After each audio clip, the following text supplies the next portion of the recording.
Before we talk about generative AI, we need to be very clear about one thing.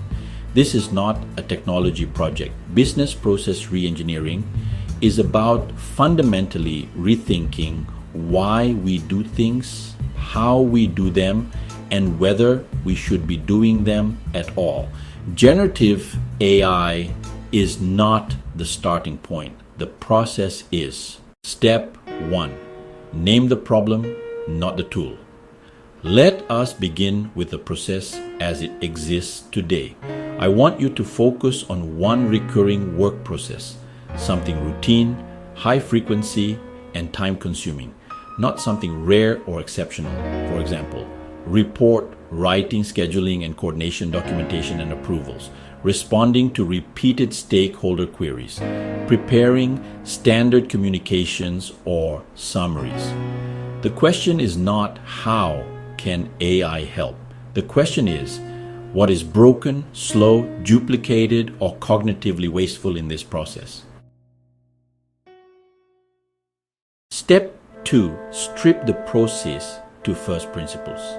Now we take a hard look at the process. Ask 4 uncomfortable questions. What is the actual purpose of this process? Which steps add value? And which exists only because this is how we've always done it? Where does human judgment genuinely matter? Where are humans doing work that is essentially mechanical, repetitive, or formatting based? If we are honest, many of our processes were designed for paper, hierarchy, and scarcity of information, not for a digital environment. Step 3. Identify cognitive load, not just time. Traditional BPR focuses on time and cost. With generative AI, we must also focus on cognitive load. Ask, where are staff forced to remember rules, formats, or policies? Where is effort spent translating the same information into different forms? Where does work fail because of inconsistency rather than incompetence? These are precisely the zones where generative AI can be useful, not to decide, but to support thinking, preparation, and consistency. Step 4. Redesign the process without AI first. This step is critical and often skipped. Redesign the ideal process as if AI did not exist.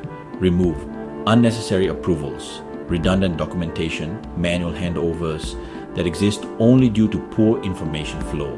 Only once the process is simpler, clearer, and defensible do we introduce generative AI. Step 5. Insert generative AI as a bonded capability.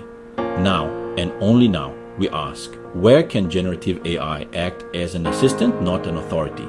Generative AI can draft, summarize, and standardize, translate intent into structured outputs, surface relevant policies, or prior examples, reduce variation and clerical effort. Generative AI must not make final decisions, override governance, replace professional judgment, operate without clear boundaries.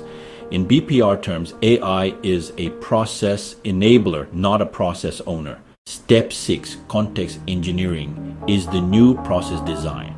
The effectiveness of generative AI depends entirely on context. Every AI-supported step must explicitly define who is using it, for what purpose, with what constraints, under which ethical and organizational rules. If the context is vague, the output will be unsafe or useless. This is why context engineering becomes part of the re-engineered process, not an afterthought. Step 7. Governance is not optional. Any re-engineered process using generative AI must answer 3 governance questions upfront. What data is allowed and what is prohibited? Who remains accountable for outcomes? How is misuse detected and corrected? If these are not clear, the process is not ready for scale. Not step 8. Pilot, measure, and decide. Finally, BPR with generative AI must be evidence-gated, not enthusiasm-driven. We pilot the redesign process. We measure time-saved error reduction, staff cognitive burden, consistency, and quality only if the evidence supports it. Do we scale? If not, we stop or redesign again.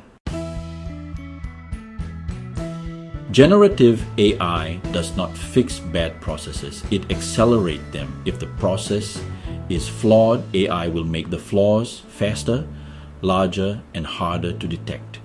BPR with generative AI is therefore not about speed. It is about clarity, responsibility, and disciplined redesign.